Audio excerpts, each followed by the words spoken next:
Balandi un micro du pasteur Bobo partout Bozali, Biscanyon sur Bozali, tu peux sibinon mbote aux micro du pasteur Bobo quand tu le bagas. Toyaka la banda koulabilon sans permission, Toyaka pour Bozé belé, Boutara Misala, Bozongi, Bozaya Kolemba, Bola Poussa Boeba. Makamboneni, quelle nouvelle est l'écolique à la biso Congo, mais aussi na diaspora congolaise. Tu es sous le bassin de la biso, na poko na l'autoïe, na racine.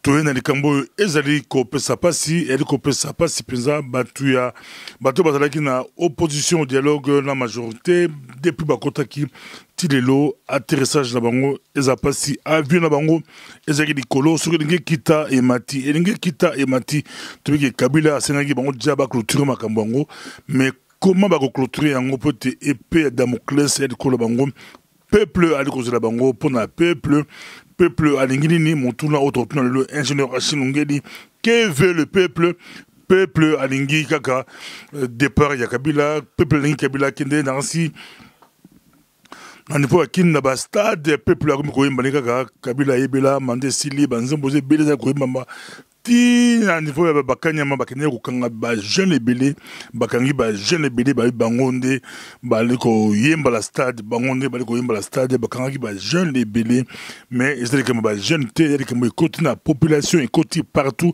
ba congolais bazali balika ko rappeler que mandat esili Kabila yebela muta composé nzembola balabi bapesa nini bamusoli bapesa disque d'or sur nini to yebite sur ya platine sur bapesa nini quel prime mais nzembola nde eza kosala pasi nzembola etelemeli et l'opposition et la majorité Kabila yebela mandat esili bakotaki na kati et comme aussi batu bango kuna et comme likambo ba poste comme bandimi kopesa bango primature mais bango ba pesini ninde tilelo bazolo bate et le oni réellement bango ba pesi na si ba supposition autre pesa ki lobi zeke ba supposition to lo ba ki lobi bango ba pesi élection et en 2018 bango ba pesi Kabila rediriger transition bango ba pesi possibilité na bato majorité ba modifier constitution ba sala référendum mais tout ça ba supposition sur papier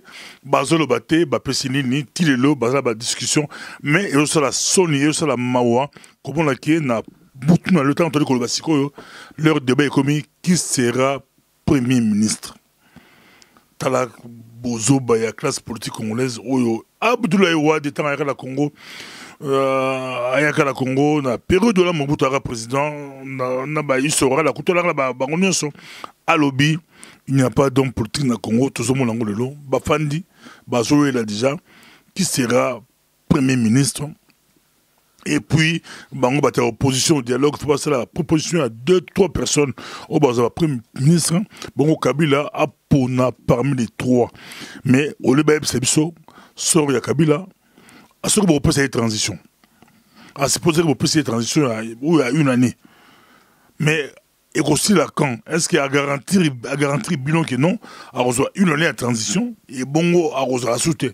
Et c'est sur papier blackout total. Ezapasi ezabasango ya poko na lelo to yango na sito kosukusaka wana po ezopesa bana ya Congo kanda ya kosalante batupe o bazali banda ya opposition ya libanda avec Etienne Tshisekedi de Mulumba to moniki bango pression continuer bango balobika ke le 19 ezali carton jaune et puis le 19 décembre là ce sont aujourd'hui 2 jaunes et ça rouge malamoko bima kende mais peuple ndé a déterminé yango force nationale à peuple yango pouvoir a compliqué ba jeune a compliqué population a kanga ba opposant pour azobanga mais ba congolais ba biso akanga 60 millions de congolais akanga 70 millions de congolais pour battre belé zana quand Kabila battre belé enough is enough trop c'est trop au sali 2 mandats balobi ça suffit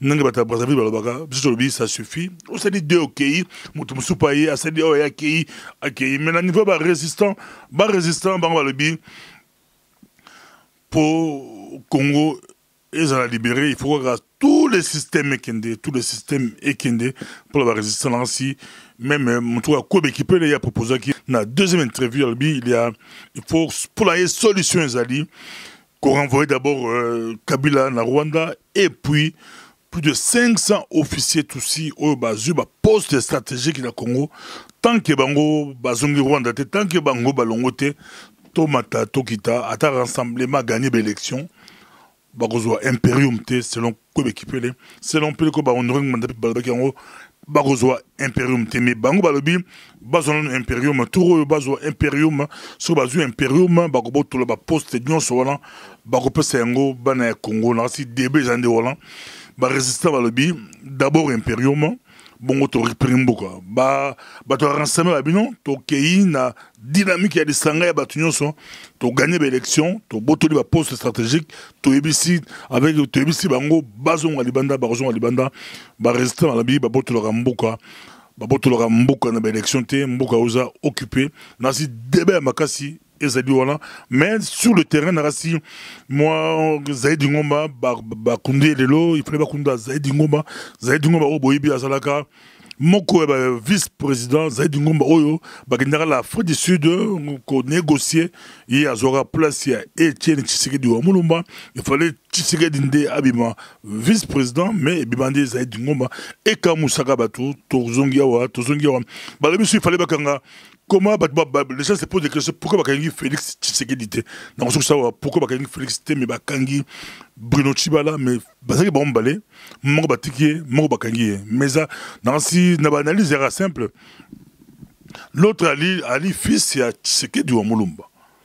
Bah oui Bako Kangai, mais so Kangi et que ça la tollé, et que ça la polémique, et que ça la débat à niveau international, à niveau national, à niveau Kabila yebi Kabila bayebi bato aner bayebi bazabala mikite bali pour landa biso bazabala mikite babi ke soto kangi oyo tomatisi pour la bango so bakangi Félix Tshisekedi donc bazobanga ike soka boso bokangi nge agomata lokolo Etienne Tshisekedi mulumba pa kotaka po président pe matisa mutu bazobanga ye batiki ya deki mais Bruno Tshibala bakangi pour yaza Bruno Tshibala l'autre baboy ko kangaye batimoso babiono bakangi était pour coopérer na bon la dialogue non bakangi était ils étaient pas coopérer na bon la dialogue ils étaient pas avec bon la dialogue ils étaient pas sur la bango bakangi était parce que c'est il s'appelle Félix Tshisekedi so kangi Félix, même la presse internationale va en parler. Bango Babangi, basa la publicité, makasi, Babangi, par stratégie, pour logiquement, il fallait pas qu'on ait un so. Bato reconnaître qui marche, on les a bato rassemblement. Il fallait pas qu'on ait un mais Babangi, avec son Kangi, il y a la tapage, il y a makelele, et puis moi yango elengi yango papa ne asa koli elengi wana sur côté prison, ils au foulier, au matissier, à mata politiquement, à mata soumakasi.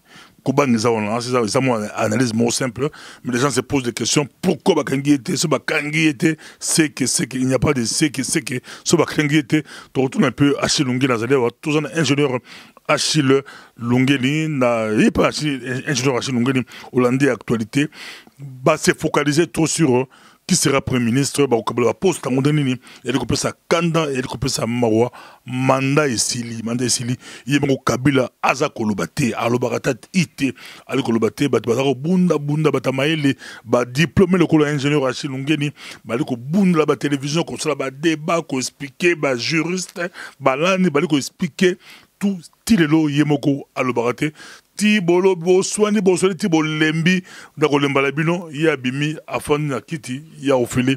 Mais heureusement, la population, ma télémie, ma Congolais, en tout cas, ça suffit. Que veut le peuple? Ingénieur Achilungé, le peuple Maloba, tout ça. Que veut le peuple? Le peuple veut son pays. Le peuple a lingui Mbokanaye, a récupéré Mbokanaye. Batouana, Bayaki, Bakoti Namboka. Et puis, ba démarche nyo surtout oyo sale merka pour que ba réfugiés ou bato ba ya ki ko aider bato ba ya ko zwamboka et sale maki pe na ONU na bato ya HCR. Laurent Désiré a zui ba avion a pesi bango ba frete ba avion ba pesi ba roube wanyo soana ba kota na avion ba vidéo pe zali oyo nani Laurent Désiré azolo ba kinga na kanisa ki bazala ki ba congolais bango moko ba tu ba boya ki ba renosaki makambo wana ba koti ba zui mbongo oyo ba pesaka ba réfugiés pour na rapatriement tous ils étaient payés mbongo wana nde permettre wango mususu baye na libanda wa mususu ba Canada banini bazwa ki mbongo wana. Donc le fait d'avoir accepté ça et comme matana bavion la bamasoa pour ba kende na Brazza ba kende so bavion tout ça, c'est que ba renonçaki na nationalité. Et puis ça qui problème à nationalité té et ça qui problème il y a au babengaka rapatriement ya ba réfugiés na bamboka na bango d'origine. Et c'est cette procédure-là qui a été faite avec l'ONU et tout le monde. Le HCRP. Baluka Barozwa, document nezali. Yangana yoki to solo qui que ba document msusu mutu aroya lobi je veux consulter. Les ra consulter azu phare de Mobimbake nango. Nde sikoyo batu ba keyi susu na mayele na bango ya mabe ba keyi na Afrique du Sud oyo kaka San City wana. C'est ça la même chose, les mêmes personnes, sauf que quand on va moi que asi akufa naye nzambe azwa motema naye. Mais baka meroyo bango tout, bango de basaki na Afrique du Sud. Alors, les bakei avec ces mêmes personnes au Bazali mususu na MP, mususu na rassemblement, mususu na G7, les mêmes personnes. Alors, les mêmes personnes bakenda qui na San City, c'était pour na banguna, enfin pour na baza banguna te, toza basali na nzambe, munguna azalite. Pour na ba oyo ba eka kozwa mboka, ezalaki moyen na bango ba replonger le susu na likambo wana ya Congo. Mais yango wana omoni sikoyo tokomi na suka. Peuple alingi nini, peuple alingi batika Kabila mandana esili. Abazwa biloko na bango moko bakende biso totikala tobongisa makambo na biso ya élection parce que loko bakomi ko tourner à l'envers ba caméra wana bakomi ko tourner makambo à l'envers discussion komi siko autour ya caméra alors que discussion au départ ezalaki autour ya Kabila. Vous comprendre. Alors nalingi na signaler bandeko oyo bazali na nini na opposition na ba oyo baza kuna na ba oyo baza koto avant na koma wana nalinga kina loba boy. Les informations c'est pas ton information t'es que de 2 minutes au couture. Ah merci papa. 2 minutes za kutu belé. Ba kangi Tshisekedi te parce que il était à la base ya ba texte. Ce qui bozui muto bo signa ki na bango ba texte bo tient na prison. Ça veut dire ba texte na bino est comme caduc. On ne l'a pas, ce n'est pas qu'on l'arrête pas pour azama na Tshisekedi te. Ba tuana ba ebi bango te. OK bo ma epé. Alors, maintenant toyeba bo landaka micro à pasteur Bobo. Na suka na pesa kaka moi lumière muke. Na sina loba ebele mais mbalo na so sabino boy. Botala Batouana bazolu kaka ba texte texte ezali banani ba signé et puis pour que épée sa bango sous légitimité parce que tout ce qui est en train de faire d'être fait au Congo pasteur Bobo ils a fait sur base il y a illégitimité et puis base il y a illégalité. Alors peuple tolingi tozonga nanzela ya légitimité. Les Rwandais, les Ougandais et les Burundais doivent quitter la République démocratique du Congo.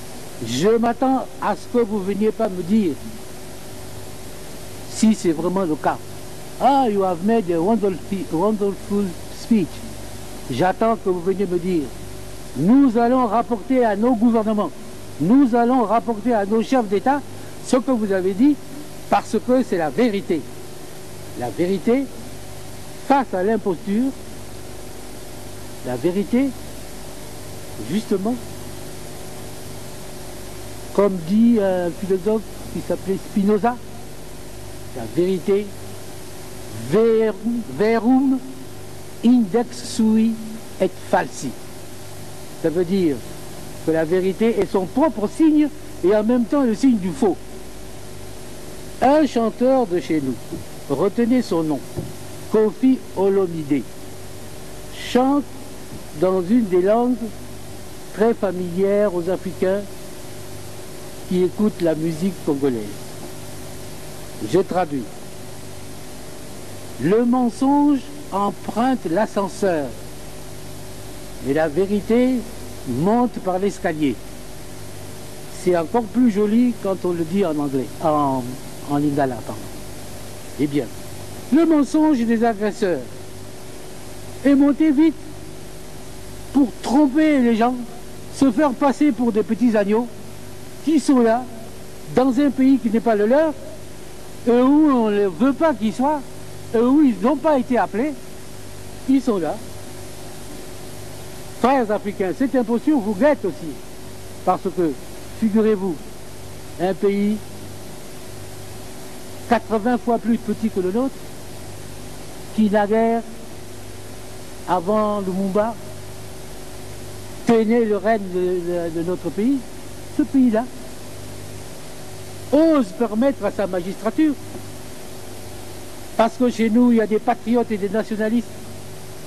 Je suis d'une province de l'Atlantique, à 2000 km de la province, de la frontière rwandaise. Et je vois surgir dans ma province des gens bien reconnaissables par leur phénotype et avec des Congolais qui cheminent dans cette province pour aller jusqu'à Kinshasa. Ils arrivent jusqu'à l'aéroport pour défendre leur frontière qui est à 2000 km de là. Alors, des patriotes et des nationalistes, nous nous dressons et nous ne leur disons pas « Bienvenue les petits agneaux, mettez-vous à l'aise ». Nous leur disons les mots qu'il faut, comme le dirait un patriote devant des envahisseurs.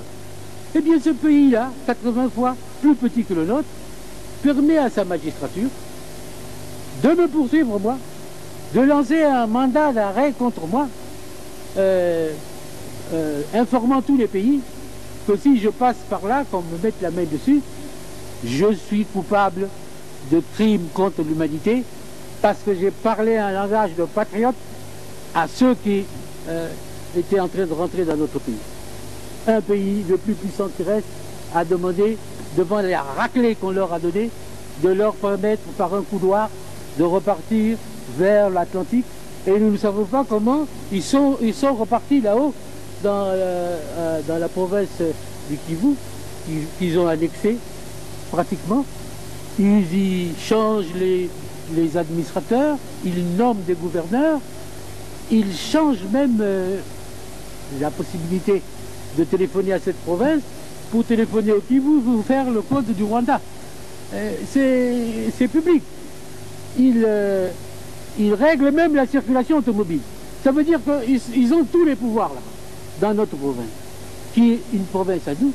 Et avec ça, les discours disent nous sommes pour l'intégrité territoriale et l'indépendance politique de la République démocratique du Congo, pendant que ces messieurs sont en train de nommer des gouverneurs, changer le nom des rues, prendre des décisions comme si ce pays leur appartenait. Alors ce pays-là, qui a semé du sang dans les lianes, ce pays-là ose s'arroger le droit, autre imposture, de savoir qui doit être notre ministre des Affaires étrangères. Car en jetant le dévolu sur ma liberté de circulation, ils s'imaginaient peut-être que je ne pourrais pas arriver jusqu'ici. Mais ils ne savent pas, nous avons plus d'un tour dans notre sac. Eh bien, je suis arrivé ici, je repartirai d'ici, j'irai là où le président me dira d'aller, et nous comptons sur le souci qu'ont les pays d'avoir de bonnes relations avec nous pour ne pas exécuter des facéties d'un juge inculte. Inculte pourquoi? Parce que j'ai dit à notre population, levez-vous, écrasez l'infâme.